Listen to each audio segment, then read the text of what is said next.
آپ کو یاد ہوگا جب یہ والی مثال آئی تھی، امر کے کئی لغوی معنی بیان کیے، 7 معانی بیان کیے، اس میں آخری معنی کیا تھا؟ غرض۔ وہاں مثال کیا دی تھی؟ جاء زید الامر کذا۔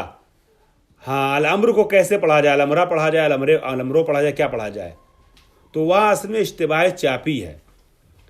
جاء زید لامر کذا اس کو کر دیے، یعنی زید آیا فلاں کام کے لیے، فلاں غرض کے لیے۔ بات ہو گئی؟ فلاں غرض کے لیے۔ اب اسی کے بارے میں انہوں نے اعتراض کیا تھا پہلے، اور یہ فرمایا تھا ولا یخفا، یہ بات مخفی نہ رہے آپ پر کہ بعض لوگوں نے اس کے جو بعض معانی ہے نا، اس میں مصداق اور مفہوم جو ہے وہ ہو گیا ہے، خلط ہو گیا ہے۔ ٹھیک ہے، مصداق اور مفہوم جو ہے وہ خلط ہو گیا ہے۔ اور بالبداہت یہاں جو لفظ امر آیا ہے جاء زید لامرین میں، یہاں معنی غرض میں استعمال ہوا ہے، معنی غرض میں استعمال نہیں ہوا ہے، معنی غرض میں استعمال نہیں ہوا ہے، بلکہ لام جو ہے وہ غرض کو سمجھا رہا ہے۔ ٹھیک ہے، یہاں پر ففہم کہا ہے انہوں نے۔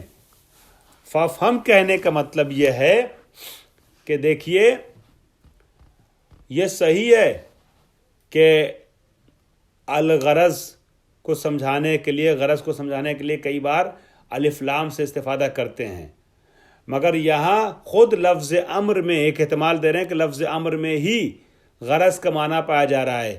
وہ کیسے سمجھ میں آئے گا لفظ امر میں غرض کا معنی ہے کہ نہیں ہے؟ جب آپ امر کو ہٹا کے اس کی جگہ لفظ غرض رکھیے، تو میں آپ کے پاس آؤں اور کہوں کہ جئتک لامرن کذا، میں آپ کے پاس فلاں کام کے لیے آیا ہوں، تو امر کو ہٹا کر رکھ دوں، اگر میں فلاں غرض کے لیے آیا ہوں، فلاں مقصد کے تحت آیا ہوں، اور میں کہہ دوں جئتک لغرض کذا، میں فلاں غرض کے لیے آیا ہوں، تو غلط ہے؟ صحیح ہے؟ صحیح ہے نا؟ تو اس کا مطلب یہ ہوا غرض جو ہے وہ امر کا معنی ہے، برخلاف اس مثال کے۔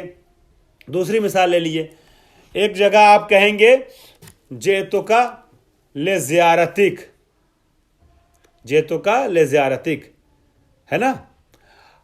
اب اگر آپ زیارت کو ہٹا کر کے آپ غرض رکھ دیے وہاں پر، جیسے امر کو ہٹا کے آپ نے غرض رکھا تھا، تو معنی صحیح رہے گا۔ دیکھیے جئتک لزیارتک، یعنی میں آپ سے آیا ملنے، آپ کے پاس آیا آپ سے ملنے کے لیے، آپ کے دیدار کی غرض سے آیا۔ ٹھیک ہے، اگر آپ کہہ دیے جئتک لغرض، میں آیا جئتک لغرضک، میں آیا ہوں کسی غرض کے لیے، غرض کیا ہے؟ غرض بتائیے نا۔ مبہم ہو جائے گا۔ احسان، صحیح کہا آپ نے، مبہم ہو جائے گا۔ تو اس کا مطلب یہ ہوا کہ لزیارتک کی جگہ پر لغرض رکھنا صحیح نہیں ہے۔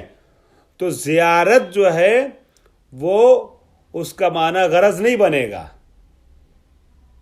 ٹھیک ہے، زیارت کا معنی غرض نہیں بنے گا، لیکن جب آپ امر کو ہٹا کے غرض رکھ رہے ہیں تو معنی صحیح ہو رہا ہے۔ جئتک لامرن کذا، یا آپ کہیے جئتک لغرض کذا، تو ایک ہی معنی ہو رہا ہے۔ تو اب پتہ یہ چلا کہ یہ جو آپ نے فرمایا ہے کہ اس کا معنی جو وہ غرض جو ہے وہ نہیں ہے، صرف طلب ہے، اس میں جو ہے وہ غور کرنے کی ضرورت ہے۔ ففہم واضح ہو گیا؟ چلیے اب ہم چلتے ہیں واپس فتدبر پہ۔ تدبر بیان ہوا، انہوں بتایا اصطلاحی معنی جو ہیں وہ ایسے ایسے ہیں، اور اشتقاق سمجھ میں نہیں آئے گا اگر ہم اصطلاحی معنی صرف اور صرف حقیقت کو لے رہے ہیں، ہے نا؟ حالانکہ اشتقاق اس میں ظاہر ہے، تو اب سوچنا پڑے گا کہ اس کا اصطلاحی معنی اور حقیقی معنی جو ہے وہ صرف اور صرف صیغہ مخصوص ہے یا نہیں ہے۔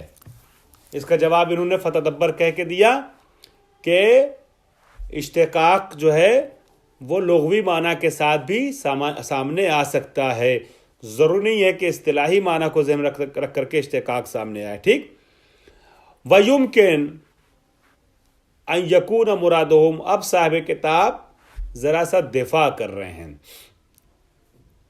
ٹھیک ہے، ہاں، اس مسئلے کو حل کرنا چاہ رہے ہیں۔ وَيُمْكِنُ أَنْ يَكُونَ مُرَادُهُمْ، یہ جو کہا گیا نقل الاتفاق علماء کا اتفاق ہے اس بات کے اوپر کہ صیغہ امر جو ہے وہ لفظ امر جو ہے وہ صیغہ مخصوص کو سمجھاتا ہے، حقیقت افعل میں بات ہو رہی ہے. اور اسی پہ یہ اعتراض واقع آ رہا تھا انشقاق غیر انشقاق وغیرہ والا، اس کو حل کرنے کی کوشش کر رہے ہیں. فتدبر کہہ کے تو ایک جواب دے دیا اس اعتراض کا، لیکن اب آئیے حل کرنے کی کوشش کیا کر رہے ہیں. وَيُمْكِنُ أَن يَكُونَ مُرَادُهُمْ، ممکن ان کی مراد افعل نہ ہو، صیغہ امر نہ ہو، صیغہ مخصوص نہ ہو، بلکہ ان کی مراد طلب ہو، ہے نا.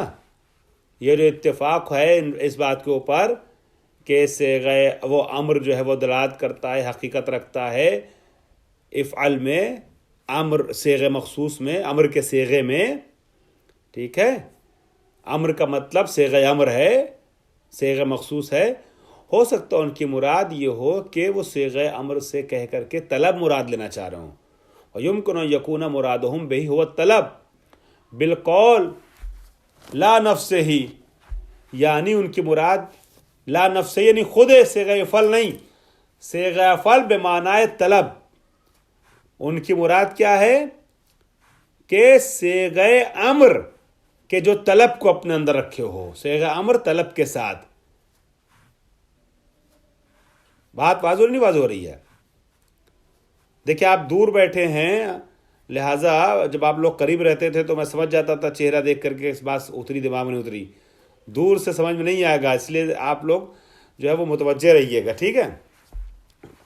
اور پوری توجہ کے ساتھ نہ ہو تو ہاں الگ کمرے میں بیٹھیے، ہاں الگ کمرے میں بیٹھیے تاکہ کوئی ادھر ادھر سے ڈسٹربنس نہ ہو، بالکل ادھر متوجہ رہیے. تو بڑی دقیق بات ہے، کفایہ ہے، یہ آسان بات نہیں ہے، آسان مرحلہ نہیں ہے، لہذا توجہ چاہیے کہ لمحہ ہمیں بھی اپنی پوری کوشش کرنی ہے اور آپ کو بھی پوری کوشش کرنی ہے، تو بات پہنچے گی، ہے نا.